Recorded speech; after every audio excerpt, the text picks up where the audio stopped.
Hovifah, belajarlah politik dari Jokowi. Ditulis oleh Niha Alif, sumber Seword. 3 provinsi di Indonesia yang mendapat warning dari Jokowi soal peningkatan COVID-19 antaranya adalah Jawa Timur. Di satu sisi, Surabaya sebagai penyumbang terbanyak lantaran gencarnya wali kota dalam melakukan rapid test massal. Namun, hal ini juga memberi dampak ke ekonomi di Surabaya. Saat PSBB di daerah Malang dibuka, Surabaya masih harus perpanjangan.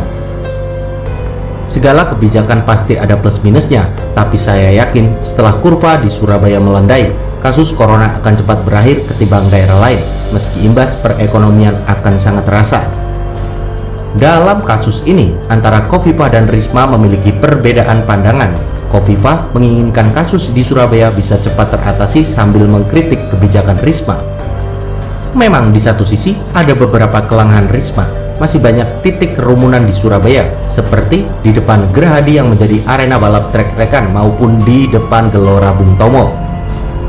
Sebagai atasan, Hovifah harusnya bisa menegur Risma secara langsung, bukan berkomentar negatif di depan media ala emak-emak. Meski Risma lengah, sebagai pimpinan tak bijak mengumbar kesalahan anak buah.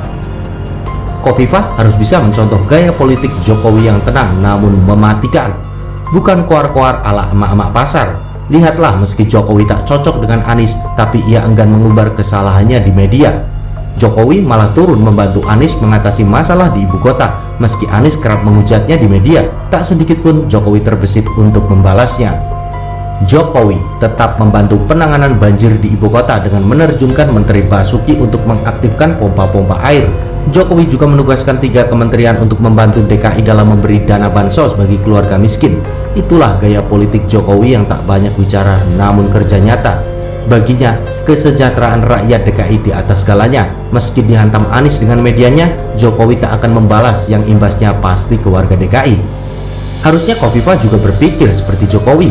Betapapun ada perbedaan pandangannya dengan Risma di lapangan, jangan sampai lantaran egonya lantas warga Surabaya ditubalkan. Seperti kasus pengalihan mobil tes PCR untuk warga Surabaya ke Tulung Agung dan Lamongan. Ini benar-benar ngawur namanya. Padahal di lapangan Risma sudah mengumpulkan warganya untuk menjalani tes, tapi dengan gegabah Hovifah bertindak semau gue. Lihatlah Jokowi, yang kalau tak cocok dengan bawahan tak banyak bicara, tapi langsung pecat.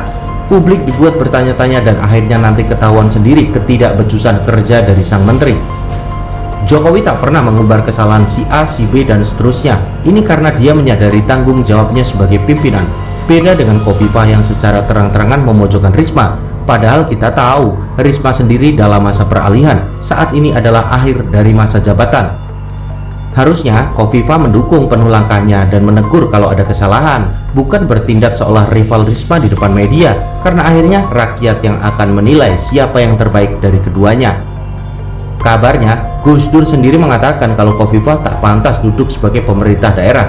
Dirinya lebih cocok jadi menteri sosial alias jadi anak buah. Kini pernyataan Gus Dur akhirnya terbukti. Selama jadi kepala daerah, belum terlihat gebrakan nyata Hovifah untuk Jawa Timur. Janji membebaskan SPP anak sekolah hingga SMA saat kampanye hanya isapan jempol.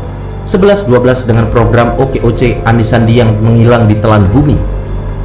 Emil Dardak sebagai wakilnya yang dulu memajukan Trenggalek juga tak terdengar rimbanya. Pamornya kalah dari Hovifah yang model konferensi pers seperti DKI 1. Daerah-daerah di Jawa Timur yang terangkat namanya seperti Surabaya dan Banyuwangi juga berkat keuletan masing-masing wali kota atau bupati. Hovifah sendiri tak banyak memberi sumbangsi selain mengeluh sana-sini. Kasus penyerobotan mobil tes PCR oleh dirinya menambah buruk catatan bagi dirinya. Kecerobohan Hovifah sejatinya mengorbankan warga Surabaya yang tak berdosa. Kalau dirinya bermasalah dengan Risma, tak usahlah pakai acara menyerobot segala. Karena sebagai atasan dia memiliki kewenangan menegur bawahan. Sebelum terlambat, alangkah baiknya ia menahan diri dan membiarkan Risma bekerja. Contohlah Jokowi yang bekerja dalam senyap, tak banyak kata-kata tapi banyak memberi aksi nyata. Begitulah kura-kura.